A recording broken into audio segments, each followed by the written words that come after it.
ഉത്തരമാറ്റിൻ്റെ പുതിയൊരു എപ്പിസോഡിലേക്ക് എല്ലാവർക്കും സ്വാഗതം. അങ്ങനെ നമ്മളെ മുത്തശ്ശനും മുത്തശ്ശിയാണെങ്കിലും നമ്മളെ കനകയുടെയും ഗോവിന്ദൻ്റെ വീട്ടിൽ പോയിട്ടാണെങ്കിൽ വിഷമത്തോടെ വരുന്നത് കേട്ടോ. അവർ പോയ കാര്യങ്ങളൊന്നും സാധിച്ചില്ലല്ലോ. അങ്ങനെ അവർ ഭയങ്കര സങ്കടത്തോടെ വരുന്നത് കേട്ടോ. അങ്ങനെ വന്നിട്ട് അവർ അനന്തപുരിയിലോട്ട് വരുന്നുണ്ട് കേട്ടോ. വരുന്ന സമയത്താണെങ്കിലും നമ്മൾ അനിയാണെങ്കിൽ അവിടെ നിൽപ്പുണ്ട് കേട്ടോ. മുത്തശ്ശനൊക്കെ വരുന്നത് കണ്ടിട്ട് ഭയങ്കര സന്തോഷത്തോടെയൊക്കെ നിൽക്കുക. കാരണം വെച്ചാൽ കല്യാണം എല്ലാം ഉറപ്പിച്ചിട്ടാണ് വരുന്നതെന്ന് വിചാരിച്ചായിരിക്കും അനി ഭയങ്കര സന്തോഷത്തിൽ നിൽക്കുന്നത് കേട്ടോ. അങ്ങനെ നമ്മളെ മുത്തശ്ശനും മുത്തശ്ശിയാണെങ്കിൽ അനിയെ കാണാത്ത രീതിയിൽ അകത്തോട്ട് കയറി പോകുന്നുണ്ട് കേട്ടോ. ആ സമയത്ത് നമ്മളെ നയനയും ദേവേനയും അവിടെ നിൽക്കുന്നുണ്ടായിരുന്നു. അങ്ങനെ അവർ ചോദിക്കുന്നുണ്ട്, നിങ്ങൾ എവിടെ പോയത്? ഇതൊക്കെ നിങ്ങൾ പോയതിന് ശേഷമാണെങ്കിൽ അനി ഭയങ്കര സന്തോഷത്തിലായിരുന്നല്ലോ എന്നൊക്കെ ഇങ്ങനെ പറയുന്നുണ്ട് കേട്ടോ.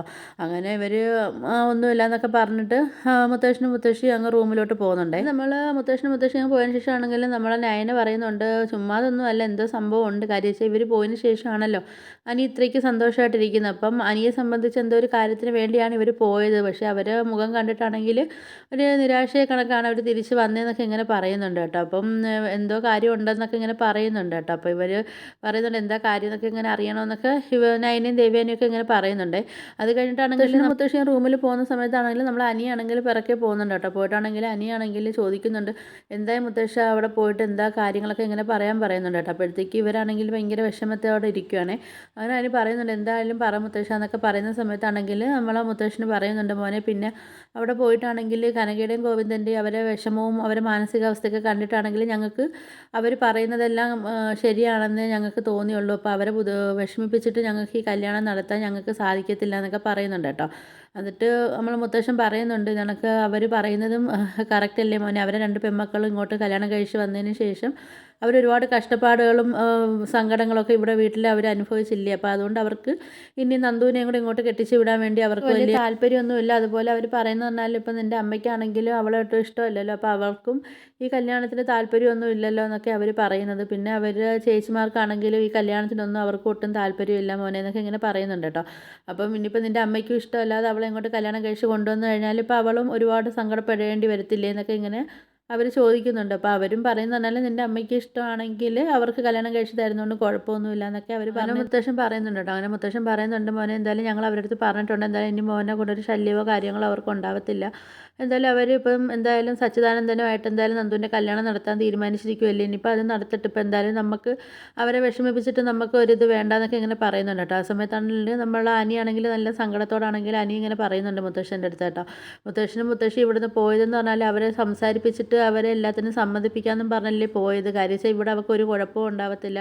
അമ്മയെ കൊണ്ടാണെങ്കിലും മറ്റുള്ളവരെ കൊണ്ടാണെങ്കിലും അവർക്ക് ഒരു കുഴപ്പമോ ബുദ്ധിമുട്ടോ ഒന്നും അവർക്ക് ഉണ്ടാവത്തില്ല എന്നെല്ലാം ഞാൻ വാക്ക് തന്നെയല്ലേ മുത്തശ്ശ. അപ്പോൾ അത് പോയി നിങ്ങൾക്ക് സംസാരിച്ച് അവരെ മനസ്സൊക്കെ മാറ്റാമെന്നും പറഞ്ഞല്ലേ മുത്തശ്ശ പോയെന്നൊക്കെ പറയുന്നുണ്ട് കേട്ടോ. പിന്നെ എന്ത് പറ്റിയെന്നൊക്കെ ചോദിക്കുന്ന സമയത്താണെങ്കിലും മുത്തശ്ശൻ പറയുന്നുണ്ട്, മോനെ അവരെ മാനസികാവസ്ഥ കണ്ടിട്ടാണെങ്കിലും ഞങ്ങൾക്കൊന്നും ഇത് കണക്ക് പറയാനൊന്നും തോന്നിയില്ല എന്നൊക്കെ പറയുന്നുണ്ട് കേട്ടോ. അങ്ങനെ നമ്മൾ അനിയാണെങ്കിൽ മുത്തശ്ശനും മുത്തശ്ശിയുടെ സംസാരിക്കുന്നത് നമ്മളെ നയനയാണെങ്കിൽ അവിടെ മാറി എന്ന് കേൾക്കുന്നുണ്ട് കേട്ടോ. അപ്പം നയന എങ്ങനെ ചിന്തിക്കുന്നുണ്ട്, അപ്പോൾ ഇതൊക്കെ പറയാൻ വേണ്ടിയാണ് ഇവർ ഇവിടുന്ന് പോയതും പിന്നെ അനിയാണെങ്കിൽ ഇവിടെ ഭയങ്കര സന്തോഷമായിട്ട് നടന്നതും പൂജാമുറി കയറി ഇരുന്ന് പ്രാർത്ഥിച്ചതൊക്കെ ഇതിന് വേണ്ടിയായിരുന്നു എന്നൊക്കെ ഇങ്ങനെ നമ്മളെ നയന ചിന്തിക്കുന്നുണ്ട് കേട്ടോ. എന്നിട്ട് നയന ഇങ്ങനെ പറയുന്നുണ്ടോ, എന്തായാലും കാര്യമായി അച്ഛനും അമ്മയും എന്തായാലും സമ്മതിച്ചില്ലല്ലോ, അതുകൊണ്ട് എനിക്കൊരു മനസ്സമാധാനം ഉണ്ടായെന്നൊക്കെ ഇങ്ങനെ പറയുന്നുണ്ട് കേട്ടോ. ഈ നയനയാണ് മൊത്തത്തിൽ പ്രശ്നം ഉണ്ടാക്കുന്നത്, അല്ലെങ്കിൽ അന്നേ അവർ കല്യാണങ്ങളൊക്കെ നടന്നു പോയേനെ. നയനയ്ക്ക് എന്താ ഇത്ര കുഴപ്പമൊന്നും അറിയാൻ വയ്യ. അങ്ങനെ നമ്മൾ അനിയാണെങ്കിൽ അവിടെ നിന്ന് പോകുന്നുണ്ട് കേട്ടോ. പോകുന്ന സമയത്താണെങ്കിൽ അങ്ങോട്ട് നമ്മളെ നയന വരുന്നുണ്ട് കേട്ടോ മുത്തശ്ശൻ്റെയൊക്കെ അടുത്തേക്ക്. എന്നിട്ട് നയന പറയുന്നുണ്ട്, നിങ്ങൾ സംസാരിച്ചെല്ലാം ഞാൻ കേട്ടെന്നൊക്കെ ഇങ്ങനെ പറയുന്നുണ്ട് കേട്ടോ. അപ്പോൾ എന്തായാലും അച്ഛനും അമ്മയും എടുത്ത കാര്യം എന്തായാലും നല്ലൊരു നിലപാട് തന്നെ, അവരെ എന്തായാലും സങ്കടം കാണാൻ പറ്റത്തില്ലല്ലോ എന്നൊക്കെ ഇങ്ങനെ പറയുന്നുണ്ട് കേട്ടോ. അങ്ങനെ നമ്മളെ മുത്തശ്ശൻ പറയുന്നുണ്ട്, എന്തായാലും മോളൊരു കാര്യം ചെയ്യും, അവനാണെങ്കിൽ ഭയങ്കര വിഷമത്തോടെ പോയത്, എന്തായാലും അവൻ്റെ അടുത്തോട്ട് പോയിട്ട് അവനെ ഒന്ന് സമാധാനപ്പെടുത്താനൊക്കെ പറയുന്നുണ്ട് കേട്ടോ. അങ്ങനെ നമ്മളെ നയന പറയുന്നുണ്ട്, ആ ശരി മുത്തശ്ശ എന്നൊക്കെ പറഞ്ഞിട്ട് നയന അങ്ങോട്ട് പോകുന്നുണ്ട് അനിയൻ്റെ അടുത്ത്. നമ്മളെ നയനെ ആദർശം കൂടെ അനിയൻ്റെ അടുത്തോട്ട് പോകുന്നുണ്ട്.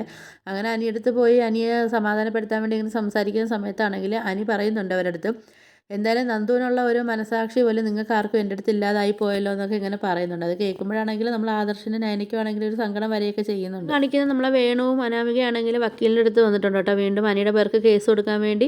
അങ്ങനെ നമ്മൾ വേണു പറയുന്നുണ്ട്, എനിക്ക് കിട്ടിയ ഒരു അടിയെന്ന് പറഞ്ഞാൽ വല്ലാത്തൊരു അടിയായിപ്പോയെന്നൊക്കെ പറയുന്നുണ്ട് കേട്ടോ. ആ സമയത്താണെങ്കിൽ അനാമികയും പറയുന്നുണ്ട്, അയാളാണെങ്കിൽ എൻ്റെ അച്ഛനെയും തല്ലി, അവരെ ചെറുമോനാണെങ്കിൽ എന്നെയും അടിച്ചിട്ടുണ്ട്, എന്തായാലും ഇത് ഞാൻ അത്ര വെറുതെ വിടാനൊന്നും ഞാൻ പോകുന്നില്ല എന്നൊക്കെ പറയുന്ന സമയത്ത് വക്കീൽ പറയുന്നുണ്ട്, എന്തായാലും അത് വെറുതെ വിടാൻ പാടില്ല, അവർ അത്രയ്ക്കും നല്ല രീതിയിൽ അവർ പുറത്തിറങ്ങാത്ത രീതിയിൽ അവർക്ക് എട്ടിൻ്റെ പണിയൊക്കെ കൊടുത്ത് അവരെ പൂട്ടണമെന്നൊക്കെ പറയുന്നുണ്ട് കേട്ടോ. എന്നിട്ട് വക്കീൽ പറയുന്നുണ്ട്, എന്തായാലും ആദ്യം ചെയ്യേണ്ടതെന്ന് പറഞ്ഞാൽ അനന്തമൂർത്തി ഉണ്ടല്ലോ, അയാളെ വേണം നല്ല രീതിയിൽ പണി കൊടുത്ത് പൂട്ടാൻ വേണ്ടി എന്നൊക്കെ ഇങ്ങനെ പറയുന്നുണ്ട് കേട്ടോ. അപ്പം അയാൾക്കുള്ള തെളിവ് എന്തായാലും ഇവിടെ എന്തായാലും കിട്ടിയിട്ടുണ്ടല്ലോ.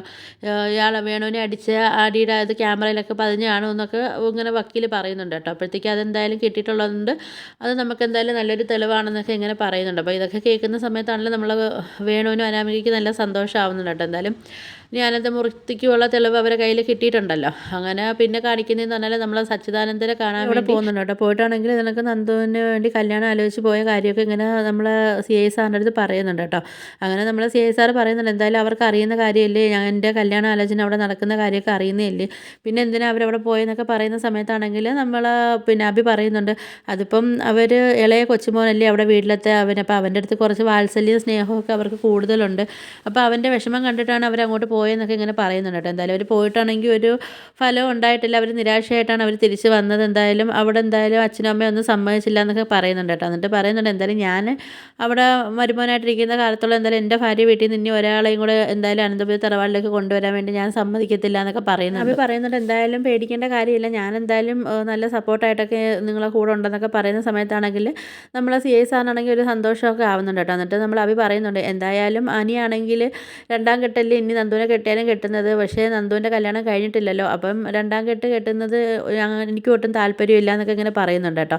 അതുകൊണ്ട് ഞാൻ എത്രയ്ക്ക് ഞാൻ മുടക്കാൻ വേണ്ടിയൊക്കെ ശ്രമിക്കുമെന്നൊക്കെ ഇങ്ങനെ നമ്മൾ അഭി പറയുന്നുണ്ട്. പിന്നെ പറയുന്നുണ്ട്, പിന്നെ അന്ന് ആദർശേട്ടൻ ഇവിടെ സാറിനെ കാണാൻ വേണ്ടി വന്നായിരുന്നല്ലോ എന്നൊക്കെ പറയുന്നുണ്ട് കേട്ടോ. എന്നിട്ട് പറയുന്നുണ്ട്, എന്തായാലും ആദർശേട്ടനും പിന്നെ എൻ്റെ ഏട്ടത്തിയും ഉണ്ടല്ലോ, അവരെ ഒന്ന് സൂക്ഷിക്കണമെന്നൊക്കെ പറയുന്ന സമയത്ത് CI സാറ് ചോദിക്കുന്നുണ്ട്, അതെന്ത് പറ്റി, അവർക്ക് ഈ കല്യാണത്തിന് താല്പര്യമില്ലെന്നൊക്കെ ചോദിക്കുമ്പം അഭി പറയുന്നുണ്ട്, താല്പര്യത്തിൻ്റെ അല്ല, എന്നാലും അവർ പുറമേ കാണിച്ചില്ലെങ്കിലും അവരെ ഉള്ളിലാണെങ്കിൽ അനിയും നന്ദു ഒരുമിക്കണമെന്നൊക്കെ അവർക്ക് ആഗ്രഹം കാണുമെന്നൊക്കെ ഇങ്ങനെ പറയുന്നുണ്ട് കേട്ടോ. എന്തായാലും അവരൊന്ന് സൂക്ഷിച്ചോളാനൊക്കെ ഇങ്ങനെ പറയുന്നുണ്ട് കേട്ടോ. അപ്പോൾ എന്തായാലും അവർ പറയുന്നുണ്ട്, എന്തായാലും പേടിക്കേണ്ട, ഈ കല്യാണ ആലോചനയായിട്ട് മുമ്പോട്ടൊക്കെ പൊയ്ക്കോ, ഞാനും എൻ്റെ ഭാര്യ എന്തായാലും നല്ല സപ്പോർട്ടായിട്ട് നിങ്ങളെ കൂടെ തന്നെ ഉണ്ടാവും എന്നൊക്കെ പറയുന്നുണ്ട്. അപ്പോൾ ഇത് കേൾക്കുമ്പോൾ നമ്മൾ CI സാറിനാണെങ്കിൽ ഒരു സന്തോഷമൊക്കെ ഉണ്ട് കേട്ടോ.